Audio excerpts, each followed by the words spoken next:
Olá pessoal, na aula de hoje nós vamos falar sobre significado de palavras. Nós vamos pegar algumas palavras que talvez você não conheça o sentido, algumas delas talvez até você já tenha ouvido falar, mas praticamente não fazem parte do seu vocabulário, do seu dia a dia, e vamos trabalhar aqui. Eu utilizei um seriado que eu gosto bastante, eu acredito que você também goste, ou pelo menos já assistiu, esse que está aqui atrás mesmo, o seriado do Chaves. Recolhi algumas cenas, alguns trechos, peguei os diálogos dos personagens e selecionei palavras para a gente juntos tentar entender o significado delas. São palavras interessantíssimas, isso aí se deve à riqueza e à capacidade genial do Roberto Bolanhos, do autor de Chaves, de conseguir fazer diálogos inteligentes, de palavras que tenham vários sentidos de acordo com o contexto, ou mesmo de palavras que, pela sua dificuldade, pela sua falta de praticidade do dia a dia, tornem as cenas mais engraçadas, à medida que essas palavras difíceis também são responsáveis por boa parte do humor da série, ou das séries, no caso Chaves e Chapolin. E, obviamente, você pode utilizar essas palavras no dia a dia, seja numa conversa ou mesmo numa dissertação de Enem, caso lhe falte, por alguma razão, uma palavra mais simples ou mais adequada àquele contexto. Então, vamos ver aqui algumas cenas e fazer a videoaula.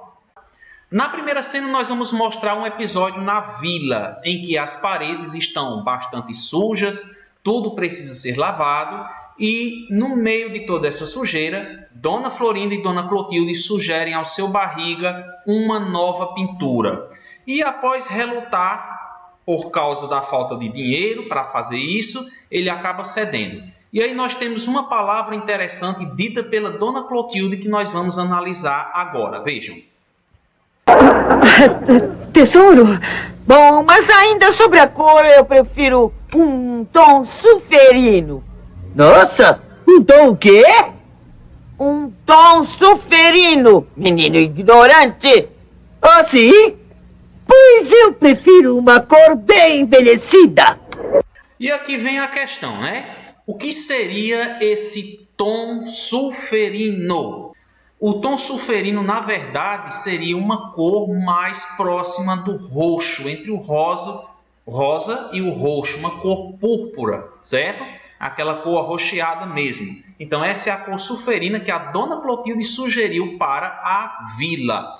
Provavelmente o Kiko considerou alguma coisa como o contrário de uma cor jovial, já que ele, sentindo-se ofendido com a palavra ignorante, disse para a Dona Clotilde que preferia uma cor mais envelhecida, sem referência aos presentes, na tentativa de ser irônico. Mas a cor sulferina realmente é essa cor mais roxa, uma cor mais próxima do roxo, certo, pessoal? Bom, vamos aqui ao próximo vídeo.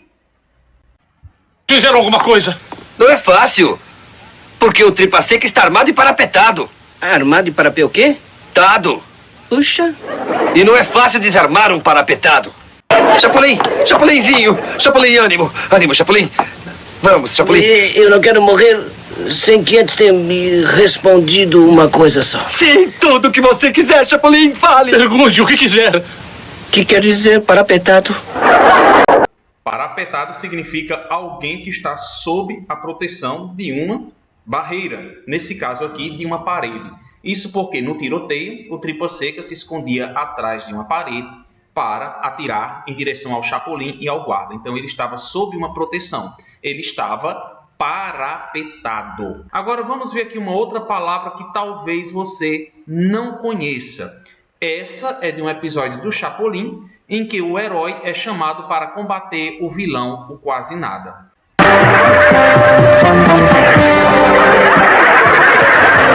Entre, Chapolin. O que posso lhe servir? Com essa cara você não serve pra nada. Mas não gostaria então de tomar uma soda? Prefiro uma coisa menos cáustica.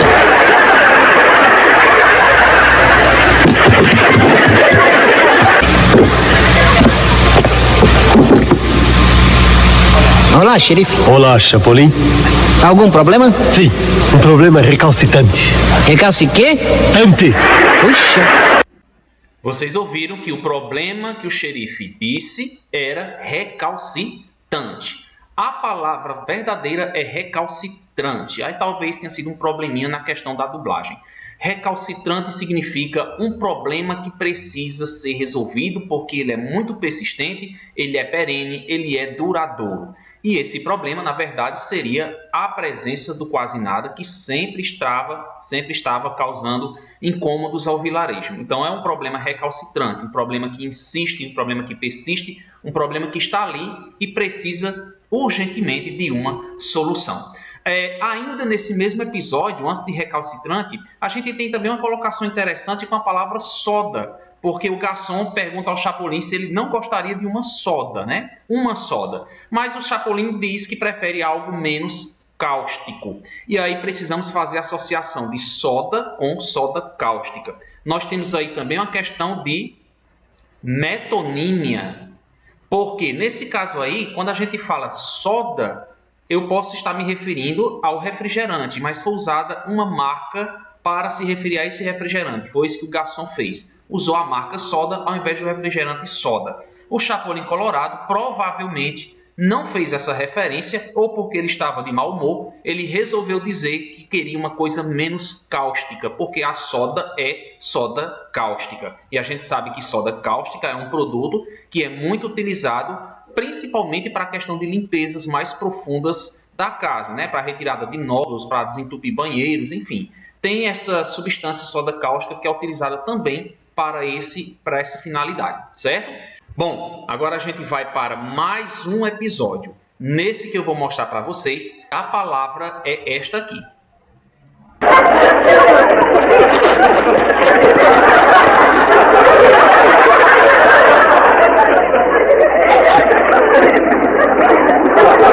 O que foi? Perdeu alguma coisa? Nada não. Então o quê? O quê? O que faz aqui? Eu nada. Nada? Pois está estorvando. O que está fazendo, Chaves? Estou estorvando o seu Madruga. Seu Madruga, deixa eu estorvar também, só um pouquinho. Diz que sim, não seja mal. Eu sei estorvar melhor do que o Chaves. Deixa eu estorvar, diz que sim, não seja mal, só um pouquinho. Diz que sim, anda assim. Estorvar significa atrapalhar, impedir uma ação. Então, Chaves estorvava, atrapalhava, colocava a cabeça onde não devia. O seu Madruga queria olhar aquele saco lá, cheio de roupas velhas e outros artigos, e o Chaves não deixava. Chega o Kiko e pede para estorvar também. A gente pode entender essa continuidade da cena de duas maneiras. A primeira, o Kiko tem noção do significado de estorvar. O Chaves, a gente percebe que ele não tinha, né? Porque ele diz com a maior naturalidade do mundo para o Kiko que estava apenas estorvando o seu Madruga. E o Kiko, então, pede para estorvar também, como se estorvar fosse uma coisa muito comum ou uma coisa muito simples. Então, a gente também é levado a crer, na verdade, que o Kiko desconhece o significado da palavra estorvar, que quer dizer atrapalhar. Vamos aqui para mais uma cena. Pintado? O que disse? Esse era o título do meu quadro, Espinafres em Dó Maior. É sério? A única coisa que eu vi foram umas manchas de tinta horríveis. Nenhuma mancha. Era a síntese luminosa de um conceito biológico sublimado pela catarse da filantropia. Tá bom, vamos entender agora. A síntese de um conceito biológico sublimado pela catarse da minha filantropia.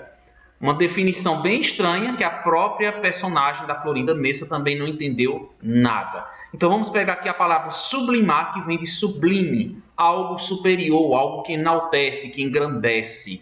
Catarse é aquela perspectiva de você se desfazer de todas as coisas, de você manter-se apenas de uma forma natural, de você livrar-se de tudo e qualquer coisa que foge à naturalidade humana. É você se despojar-se de qualquer situação que interfira na naturalidade do indivíduo, na sua própria natureza. Filantropia está relacionada à caridade, ao bem-estar humano. Então, se a gente for tentar encaixar essas palavras aí, a gente vai entender que o quadro representava uma forma de o ser humano encontrar-se a si mesmo. Ou seja, uma forma de o ser humano conseguir manter-se limpo e puro em relação a tudo aquilo que o cerca, desprovido de qualquer sentimento ou de qualquer pensamento negativo, amando apenas ao seu semelhante. Mais ou menos por aí essa definição dessa sublimação da catarse da filantropia do personagem que é o pintor, interpretado pelo Rubem Aguirre. Agora vamos a mais uma situação. Vamos lá. Onde está sua mãe? Da parte de quem? Da minha parte. Ela não estava com o senhor? Sim, mas chegou um bombeiro para ver o encanamento e ela veio mostrar onde está o defeito. Eu estou falando do encanamento que quebramos outro dia. Então quer dizer que foram vocês que causaram a avaria? Agora, vocês causaram a avaria. Não confundir avaria com a palavra avarento, certo? Avarento, que vem de avaro e não ávaro, né? No caso de prosódia, avarento é aquela pessoa mais pão dura. Mas no caso aqui de avaria, nós estamos nos referindo a algum dano, algum desconceito, algum problema que foi ocasionado, neste caso aí, no encanamento da vila. Então, alguém causou uma avaria, alguém causou um dano, um problema que precisa também ser resolvido, como no caso um encanamento que precisava de um pedreiro. Então foi usada a palavra avaria. Interessante que o Chaves e o próprio Kiko parecem entender o significado da palavra. Vamos entender um pouquinho de colocação de pronomes num textozinho aqui, num trechinho de O Cãozinho Satanás da Bruxa do 71. Vamos lá. A gente estava no pátio, eu e Nhonho. Não, estávamos aqui no pátio, o Nhonho e eu. Não! Estávamos aqui no pátio, o Chaves e eu. Mas acontece que o Chaves é muito burro e não entende. Ah, é? Pois então conta você, vai. Claro que sim. E aqui nós temos a questão do pronome. Percebam, antes de mais nada, a diferença da forma de linguagem do professor Girafales e do Chaves. O Chaves começa a contar a história e ele diz: a gente estava no pátio, eu e Nhonho. A gente estava. A gente é normal, é tranquilo você utilizar, principalmente em conversas espontâneas, né? Onde o Chaves, nesse caso, faz um relato do que aconteceu com ele quando ele teve o chamado piripaque. Agora veja que o professor Girafales, ao corrigir o Chaves, antes de empregar os pronomes, ele diz: estávamos, verbo na primeira pessoa do plural e não mais a gente estava. Perceba que isso aí mostra a diferença de vocabulário para uma pessoa que já tem um conhecimento linguístico maior e para uma pessoa que ainda é um aprendiz, no caso o Chaves. Mas a gente sempre chama a atenção para a questão da informalidade em determinadas situações. Nesse caso, o professor talvez tenha sido um pouco mais rigoroso ao colocar dentro de uma situação a necessidade de se falar estávamos e não a gente estava, quando o mais importante era o que aconteceu com o Chaves. Bom, depois a gente vem à segunda parte, que é o Nhonho e eu, e não eu e Nhonho. A dona Florinda faz até a piada com o burro vai na frente, né? E para muita gente isso aí talvez não tenha sido compreendido até hoje. A questão é que, por uma questão formal e de educação, ao se contar um relato, nós colocamos primeiro o nome da outra pessoa. Então, estávamos aqui no pátio, o Nhonho e eu. Utiliza-se o nome da outra pessoa e depois o seu nome. Mas o Chaves não entendeu nada e continuou dizendo eu e Nhonho. Formalmente há uma diferença, mas em termos de significado para conteúdo, para o gênero textual em questão, que é o relato oral, não faria a menor diferença eu e Nhonho e eu. Vamos agora ao último exemplo desse nosso vídeo. Esse é um dos episódios mais conhecidos e uma das cenas mais interessantes. E agora, qual é a sua? Eu vim para lhe agradecer. Me agradecer? Por quê? Ora, pelas calças. Mas que calças? Tá um pouco grande, mas não tem importância, eu vou cortar elas. Olha aqui, Chaves. Aqui está a sua calça nojenta. Meu filho não precisa de esmolas de ninguém. Impudico, despudorado, malombrando. O seu Madruga é chamado de impudico, despudorado e marlombrando. Vamos pegar as duas primeiras para a gente compreender. Por mais que muitas vezes nós não consigamos saber o significado de certas palavras, o contexto nos permite deduzir alguma coisa. Dentro da cena, a gente percebe que o professor e a dona Florinda estão com muita raiva do seu Madruga. Ao jogar a calça dele no chão, o seu Madruga recebe os seguintes apelidos. Impudico quer dizer uma pessoa sem pudor, uma pessoa que não tem consciência ou não se importa com um comportamento pudorado, um comportamento dentro das regras, um comportamento adequado. Significa que ele não tem pudor, ou seja, ele não tem vergonha. Vergonha do quê? Da situação em que ele se encontrava, sem as suas calças e ainda distribuindo presentinhos para as crianças. Quando a gente fala despudorado, nós temos praticamente um sinônimo de impudico, porque despudorado também significa pessoa que não tem pudor, pessoa que não tem respeito, pessoa que não tem vergonha. Impudico e despudorado, portanto, nesse contexto, são palavras parecidas. O mais estranho é a questão do Marlon Brando.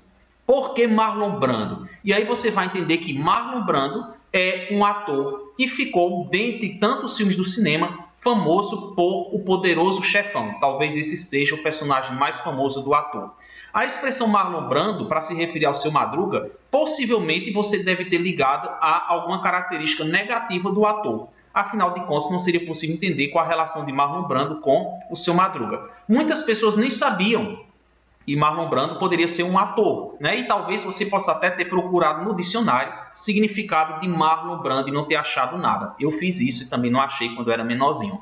Mas Marlon Brando é um ator famoso de Hollywood e o nome, o adjetivo, nesse caso pejorativo, tem várias explicações, nenhuma delas é concreta, mas uma das mais conceituadas, uma das mais presentes nas redes sociais, é o fato de que o ator era muito perfeccionista, ele tinha a mania de gravar cenas apenas usando da camisa para cima coberto, né? Ou seja, não usava suas calças.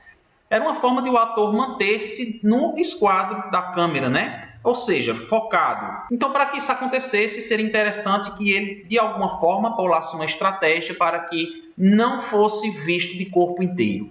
Então, pode ser essa a causa principal ou pode não ser. O que importa é que Marlon Brando não deixou uma boa reputação. Dessa época, o Chaves pegou essa citação, associou a cena do seu Madruga sem calças e o professor Girafales acabou atribuindo também o adjetivo Marlon Brando ao seu Madruga. Certo, pessoal? Bom, por hoje nós vamos parar aqui com esses significados, mas a gente volta com uma outra aula falando mais sobre significados desconhecidos de palavras, certo? Então, até lá!